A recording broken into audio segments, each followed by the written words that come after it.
सुप्रभात बच्चों। आज हम आपकी पाठ्य पुस्तक हिंदी के पाठ 11 का अध्ययन करेंगे, जिसका शीर्षक है प्यारा भारत देश। तो बच्चों, ये पाठ एक कविता के रूप में है। कवि हमें कविता के माध्यम से देश प्रेम की शिक्षा देने का प्रयास कर रहे हैं। तो चलिए कविता को पढ़ते हैं। जो बच्चों हम पाठ पढ़ने जा रहे हैं, ये पाठ हम इकाई 4 हमारा देश के अंतर्गत पढ़ेंगे। पाठ 11 प्यारा भारत देश। प्रस्तुत कविता देश प्रेम से ओतप्रोत है, यानी कि देश प्रेम से भरी हुई है। तो पढ़ते हैं। भारत देश अपना हमको प्राणों से भी प्यारा है। क्या कह रहे हैं कवि कि हमारा देश जो भारत है वो हमें प्राणों से यानी कि अपनी जान से भी ज्यादा प्यारा है, जान से भी ज्यादा प्रिय है। धर्म दया शक्ति के आगे सदा अधर्म ही हारा है। क्योंकि हमेशा क्या होता है कि जब हम अपने धर्म के मार्ग पर चलते हैं, दयालुता की भावना रखते हैं, सबसे दया का व्यवहार करते हैं, और शक्ति, अगर हमारे अंदर शक्ति भरी हुई हो, दूसरों की रक्षा करने का संकल्प हो, इस सब चीजें अगर हमारे अंदर हैं, तो इसके आगे सदा अधर्म ही हार है। तो इसके आगे जो धर्म का पालन नहीं करते, बुराई के मार्ग पर चलते हैं, उनकी ही हार होती है। गुणगान करो प्यारे भारत का, पावन इसकी धरती है। तो कह रहे हैं, क्या कह रहे हैं कवि कि हमें भारत की महिमा का, महानता का गुणगान करना चाहिए, इसके गुणों को गाना चाहिए, सबको सुनाना चाहिए। क्योंकि हमारे देश भारत की जो धरती यानी कि जमीन है, बहुत ही पावन यानी कि बहुत ही पवित्र है। धरती के आंचल में नदियां बहती कलकल करती हैं। हमारे देश की जो धरती है, जो जमीन है, इसकी आंचल यानी कि इसकी गोद में बहुत सारी नदियां बहा करती हैं। कौन सी आवाज के साथ? कल कल की आवाज के साथ बहा करती हैं।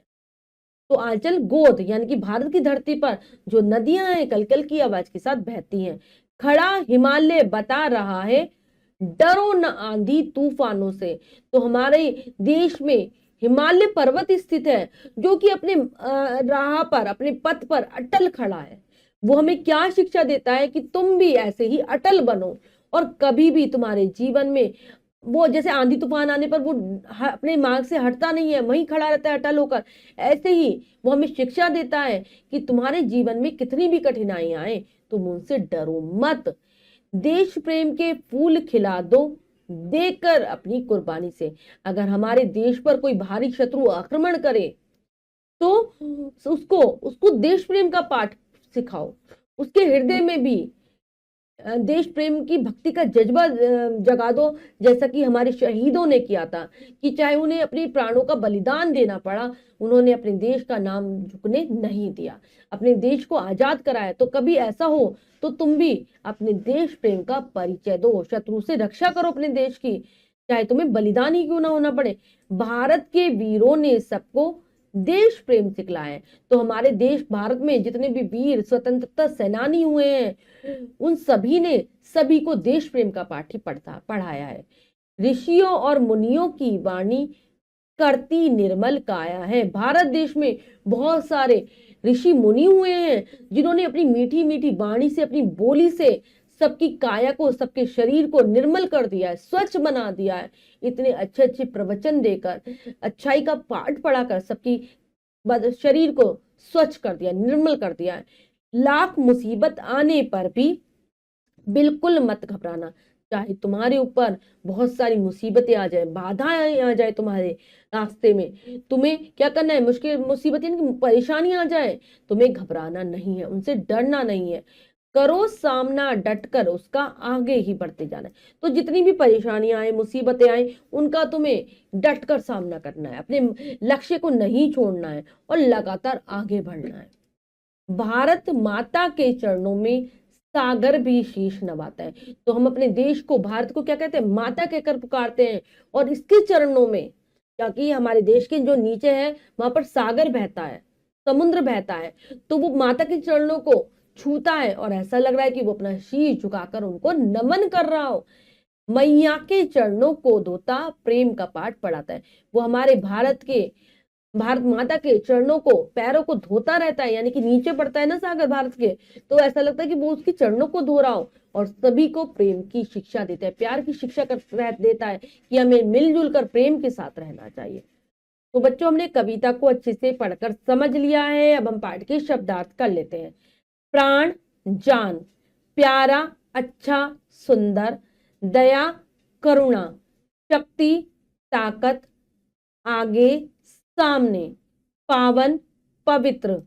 नेक्स्ट है धरती, भूमि, पृथ्वी, अंचल, गोद, आंधी, तेज हवाएं, वाणी, बोली, निर्मल, स्वच्छ, काया, शरीर, मुसीबत, कठिनाई, परेशानी, चरणों, पैरों, शीश, सिर, नवाता, झुकाता। तो बच्चों, ये है पाठ के शब्दार्थ जिन्हें आप बहुत अच्छे से याद करेंगे। अब हम पाठ का अभ्यास कार्य कर लेते हैं, जो कि है लिखिए में से। पहला प्रश्न पढ़ते हैं, करने का प्रयास करते हैं। सही विकल्प पर सही का निशान लगाइए। तो बच्चों, यहाँ पर प्रश्न में 3 विकल्प हैं, 2 विकल्प गलत है, 1 विकल्प सही है। हमें सही विकल्प को चुनना है, सही का निशान लगा देना है। करते हैं। अधर्म हमेशा ही हारता है, दया के आगे, धर्म के आगे, दोनों के आगे। तो दोनों के आगे अधर्म हारता है। धरती के आंचल में बहती हुई नदियां करती हैं कल कल, मलमल, सरसर। तो वो करती है कल कल। भारत के वीरों ने सबको सिखलाया है देश प्रेम, लड़ाई, ईर्ष्या, द्वेष। तो उन्होंने सिखलाया है देश प्रेम। अगला हमारा प्रश्न है, कविता की पंक्तियों को पूरा कीजिए। तो बच्चों, यहाँ पर कविता की पंक्तियां अधूरी हैं, हमें पूरा करना है। करते हैं। पहली पंक्ति है डैश, अपना हमको क्या आ जाएगा, भारत देश अपना हमको प्राणों से भी प्यारा है। अगली पंक्ति है, खड़ा हिमालय बता रहा है, डरो न आंधी तूफानों से भारत के वीरों ने सबको क्या जाएगा, देश प्रेम सिखलाया है। तो ये हमने बच्चों पूर्ण कर लिया। एक बार पढ़ लेते हैं।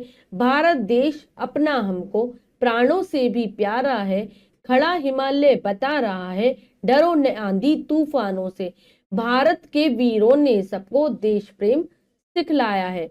इसके बाद अगला प्रश्न है, सही मिलान कीजिए। यहाँ पर 2 कॉलम है, आ और बा, हमें मिलाना है। करते हैं। पहला है, बहती नदियां धरती के आंचल में, सागर शीश झुकाता है भारत माता के चरणों में। देश प्रेम सिखलाया, किसने सिखलाया है, भारत के वीरों ने। अधर्म की हार, धर्म, दया, शक्ति के आगे, हमें प्राणों से प्यारा भारत देश, आंधी तूफानों से डरो नहीं। तो बच्चों, ये कार्य हमने पूर्ण कर लिया है। इसके बाद जो भी कार्य दिया गया है वो आपको स्वयं करना है सुंदर अक्षरों में अपनी अभ्यास पुस्तिका में। तो बच्चों, आज हमने पाठ के माध्यम से देश प्रेम की शिक्षा ग्रहण की कि हमें अपने देश भारत से प्रेम करना चाहिए और हमेशा प्रयास करना चाहिए कि हम अपने देश की रक्षा में क्या करें, अपने प्राणों को भी बलिदान करते हैं। आशा करती हूँ ये पाठ आपको बहुत अच्छे से समझ आ गया होगा। कविता को आप याद करने का प्रयास करेंगे, शब्दार्थों को भी याद कर लेंगे। मिलते हैं अगली कक्षा में नए पाठ के साथ। तब तक के लिए स्वस्थ रहिए, प्रसन्न रहिए। धन्यवाद।